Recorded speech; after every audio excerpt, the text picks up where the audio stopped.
Ahojte, včera nám volala pani, že sa jej pokazilo auto a my sme jej samozrejme ponúkli odťah a samozrejme, že sa na to auto pozrieme, tak poďte sa sami pozrieť, čo je tomu Golfiku.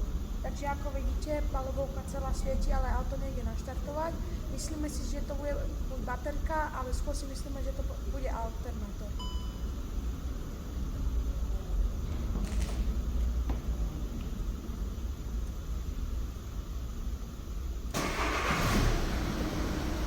Teraz ideme premerať alternátor.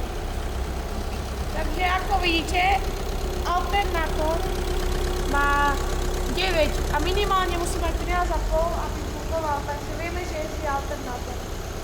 Tak ako sme dali dole kryt motora, zistili sme, že vlastne zo strekov strieka nafta, lebo dva streky drží vlastne tento kovový držiak s jedným šrobom. Jak sú vibrácie, ten šrob sa proste povolí a začne striekať. Môžete vidieť, že proste všade je nafta a nafta je cíti aj vnútri v aute. Takže vymeníme si podložky a tesnenia.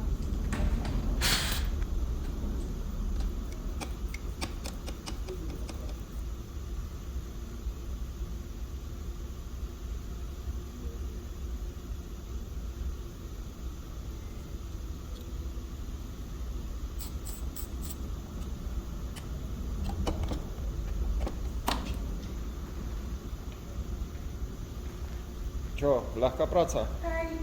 Hej. Ešte chceš byť mechanikom? Hej.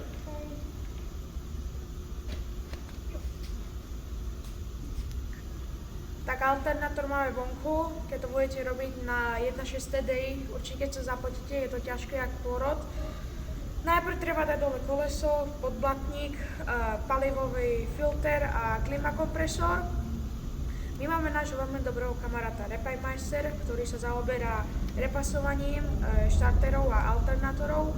Môže vám preto dojsť a vám to aj doručiť.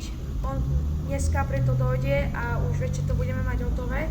Takže určite, keď budete potrebovať, necháme vám tu dole link na neho. Fakt sú to kvalitné služby, nie nejaké veci z Číny, takže určite dole máte link, určite sa pozrite na jeho stránku. Majte pekný deň a vidíme sa u ďalších videí. Čaute.